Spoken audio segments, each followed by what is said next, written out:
There's supposed to be audio on this? Only Oh. sound effects. Ah. Yep. All right. Hi. How you all doing? I'm Brandon Reed, and I've been working on game development and game design for about 15 years. Um, so there's a lot of things that I'm passionate about, two of which are game development and teaching. And today I get to show off both in my current game, Math Arcadia. Math Arcadia is a mobile RPG in the same vein of like Epic 7, King's Raid, or Illusion Connect. However, it has the educational twist that you'll need to solve math problems to attack. This game combines the concepts of acquiring heroes, creating builds with said heroes, and solving math problems into one package that doesn't make mathematics a chore. So, what's going on, Josh? So a little bit about the design philosophy behind the game is that I wanted to not punish people that wanted to learn it, but make it so that the game is rewarding to those that master the concepts. Kind of like easy for those who want to get in, push some buttons and make things happen, and for those who want more, there. Um, so tackling the problem of tackling this philosophy is a mechanic called the time bar. This mechanic gives the players the ability to gives the player plenty of time to solve a problem, or reward those who answer the problem faster with successive party attacks. Um, Wrong answers, they'll just produce a small loss in time gauge and a reset in the chain bonus. Assisting with this concept of death is a feature I like to call action skills. Action skills are attacks that have a requirement or a trigger as they're referred to in a game. Oh shoot, it does. Um, oh, so examples of triggers are when you answer a question in under a second, a skill can happen. If let's say, like for example, a hero had 25%, less than 25% health, then they'll do a skill, or you solve a problem with the last two being subtraction and multiplication, or multiplication and subtraction. One of those two, as long as it's multiplication and subtraction in there. Um, so Oh, cool. Better now. Okay.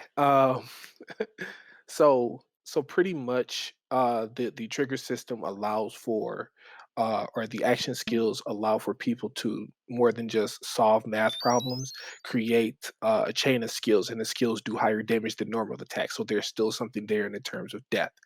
Um, and all of that is to say that none of this would matter if not for the tool that we use to like measure stats. So under the hood, there's a lot of stuff such as the game measures the average time to solve a problem across all the problems, the fastest time it takes to solve a problem, the longest solve time, which gets the longest time you spent on a problem, and the percentage of problems right or wrong. Um, I think that some of these stats are usually missed from educational games, but help with the integration of mathematics into the game that will help understand where like a user is struggling in terms of like math and then help them improve outside of the game. Um, so all in all, I just really wanted to uh I really I wanted to make a game that people could grow with, an educational game that isn't like, just for kids, because teenagers and older can get something from this game also.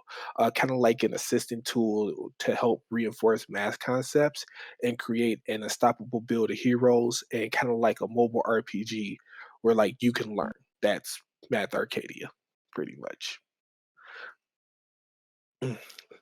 So like a final result screen right there.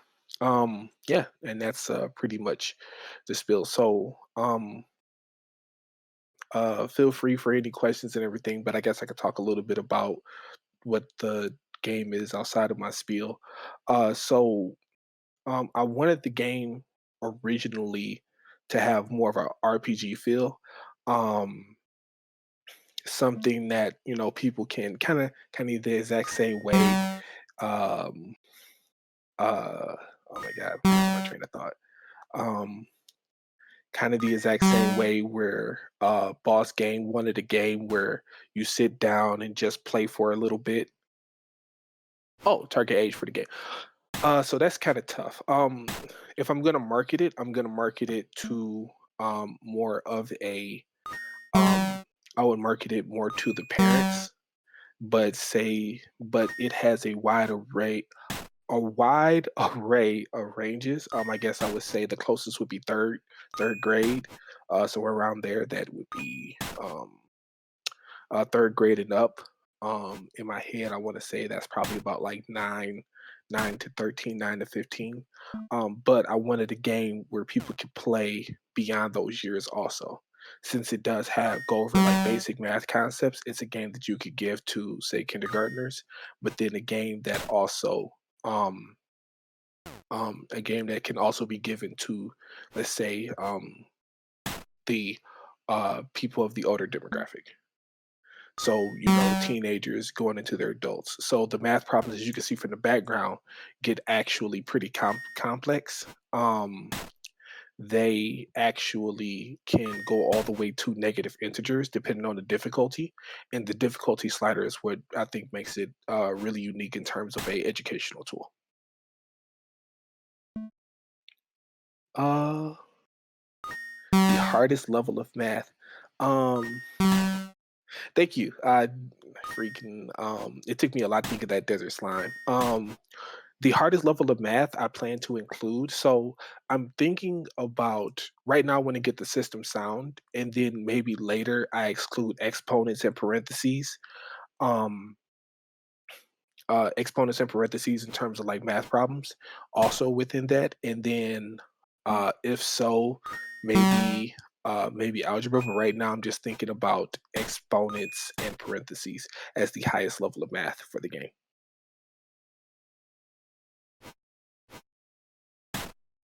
Uh, any other questions?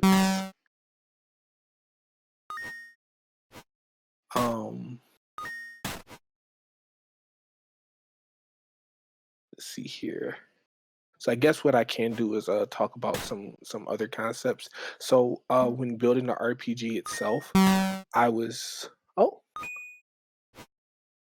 yes, the math problems are randomly generated using a set of rules. Pretty much the math problems themselves are generated by an algorithm and system that I made, and then they're outputted.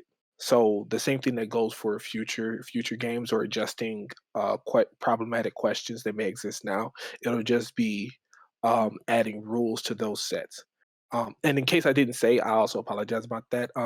This game is built with Adobe Animate or Adobe Flash. So I'll be able to. Originally, I wanted it to be a mobile game, which what you're looking at is currently taken off of my phone and recorded. But if demand is high enough, or if I can find a way to make it work on PC, then I will put it on PC also. Yes. Well, technically, it's not a Flash game; it's Adobe Air. But yeah. um. So yeah. So yeah. What you're seeing in the background, is more akin to the party system.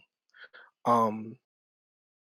So you'll be able to create your own parties. There's more heroes. I think currently there are 17 that I have just basic sprited out. One of them actually has animations, and the other ones are just static standing images right now. But there are 17 currently planned out. Currently going to currently work on creating more. Um, Spiders will be much appreciated. I do have some old music from my RPG Maker days, but I am looking for new music. So musicians would be also wonderful. Chip tunes, or anything around there would be great. Um, but back to the party, you can also create so you can create builds with your characters and each of the skills, some of which I just went over in the video. There are three variations of each skill, and each one does slightly different things. And by slightly, I mean like let's say one is they attack the first person in the line, and then the other ones might attack the first two people in the line, but for less damage. And then there's another one where it could attack the first person in the line, but give you a defense buff.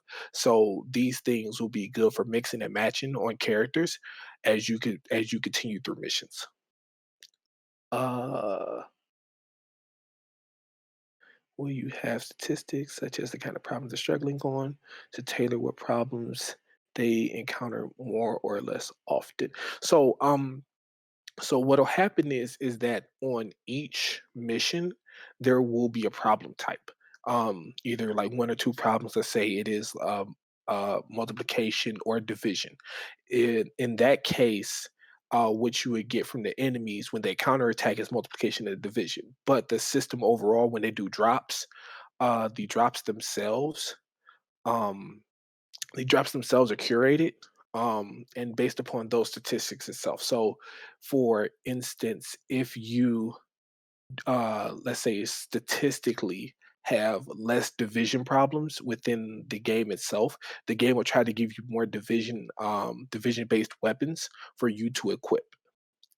And then as you start bringing the defense, as you start bringing your division problems up, then it'll start looking at the next lowest stat and start trying to target those. But the statistics themselves, what it will do is the statistics themselves, and you'll be able to view all of these within the options themselves once I build it.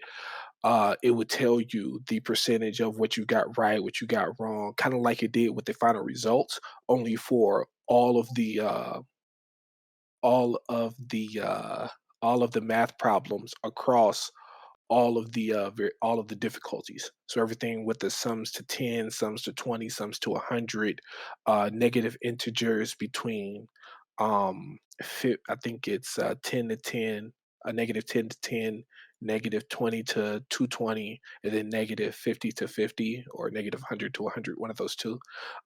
It'll take all of those stats and put those, that'll be easy for the person to digest. Thank you. Yeah. So yeah, I just the really big focus on it was to flash for the win. The really big focus on this game was just to create an educational game that just doesn't say when you are playing it, you just feel like you're taking a quiz. And so even when it comes to forging, which I want forging to be a thing, kind of want it to be kind of like a mobile RPG like Illusion Connect, King's Raid, Epic 7, one of those, where like you'll have forging in there, you can forge new weapons, and even that'll include like a math mini game also. So, uh, any more questions? Doo-doo. All right. Yes, Flash game, Flash for the win. Newgrounds. All right. Anything else you want to plug before we head out today then? Um, I have a I'm trying to get my social media together, but if you want to follow follow the projects or any projects that I'm working on for this matter, I have you can find it on Continuum Access Facebook. I'll post a link in the Twitch chat in a moment. And yeah, that's pretty much it. That's the main one. All right. Well, we And want to thank you for coming again. Yeah. thank you. I appreciate it. Yeah, it looks like a really fun game, and it looks like it's super educational too. Thank you. Yeah, that was the that is the goal. Mhm. All right. We will talk to you later. All right. Have a nice day, everybody. All right. Bye And bye. thank you for watching.